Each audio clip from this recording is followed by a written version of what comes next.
Good afternoon everyone, I'm Chris Eley, I'm Education and Sustainability Officer at Paradise Wildlife Park. I'm also part of the new BRZDEAI group. I'll try and say that in its full term after a few gins this evening. Also it's probably important for context. I joined the zoo industry back in last November. I was previously a Director of Sixth Form in an outstanding Sixth Form in Rickmansworth in Hertfordshire. And then followed on with 3 years working for Peter Jones from Dragon's Den, running his educational programmes all around social mobility in enterprise and entrepreneurship education. But I find myself now at Paradise Wildlife Park. And what I'm going to present on today is mind the gaps of using zoological collections to widen participation in higher education. And my start point is going to be here. So my start point is going to be around 4,000 characters that students have to write as part of their personal statement to access higher education and get the offers that they need to go on and study at a course like zoology, conservation, veterinary medicine. There are some issues with the personal statement, and it does have some implications for those students who come from disadvantaged backgrounds. We're going to talk a lot about first in family students this afternoon.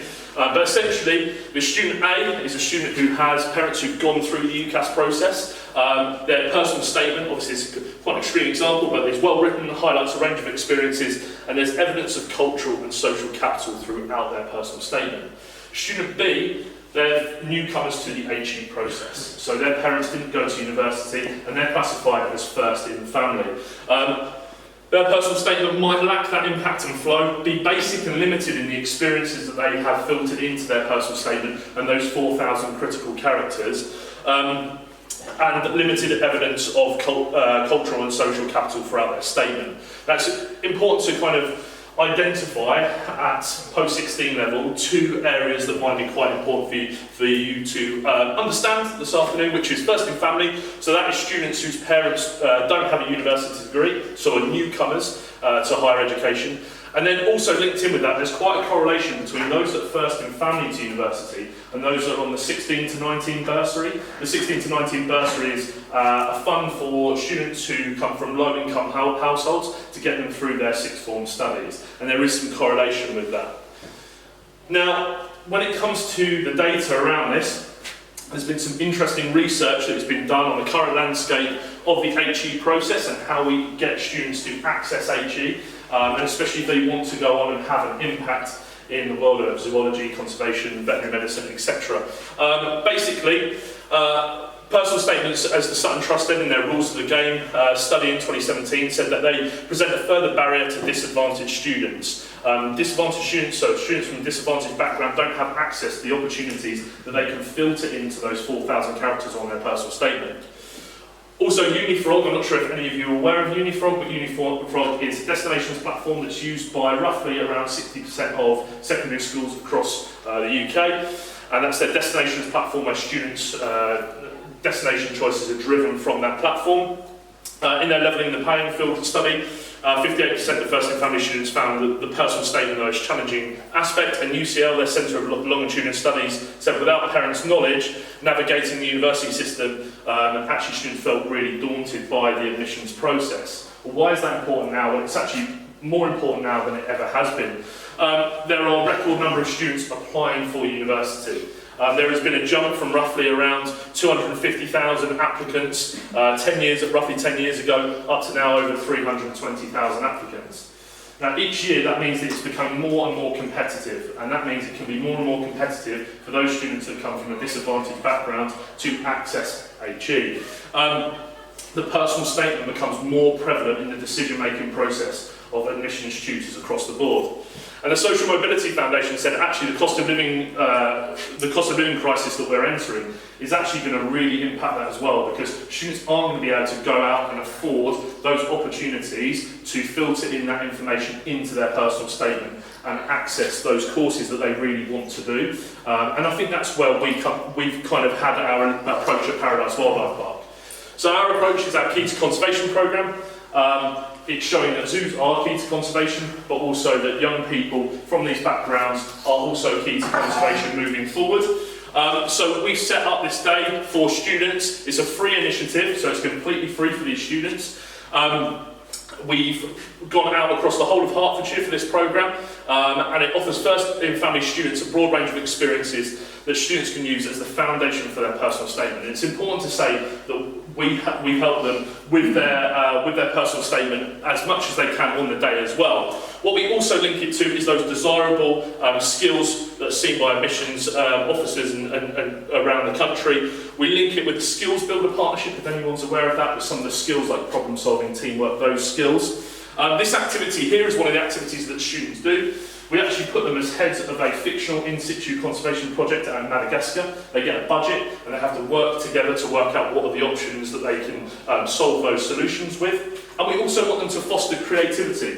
For any of you that follow Paradise Wildlife Park, our social media channels are punching quite above our weight in regards to the content we put out and our followers on social media. And what we do is our marketing team actually created briefs for the students. We hand out briefs to them and they go out and film viral TikToks all around conservation education. This one here was all about reversing the finger monkey trend around pygmy marmosets. So a really creative way to actually give them an activity, but also then a skill that's associated with that they can then write in their personal statement.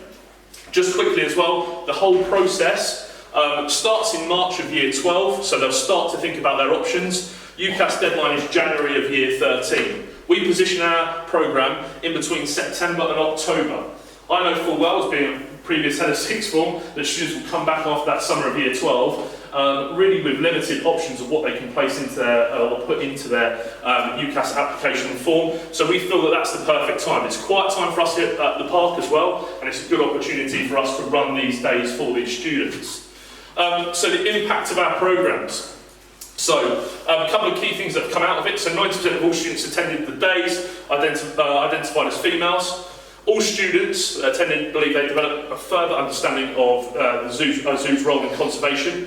97% of all students left feeling more confident about writing their UCAS personal statement. We work hard with them at the end of the day, not to just give them these experiences, but to be able to formulate that into something that they can tangibly put into their UCAS personal statement. And then 26% of students that attended those days described that being an ethnicity other than white British, which again, if we're trying to address diversity in this industry, social mobility is a big driver for that initially, and there is correlation obviously between the two. This is just some of the feedback some of the students have given, but to finish off, because I know I'm kind of running out of time fairly quickly. Okay, key learnings for us as a park is this.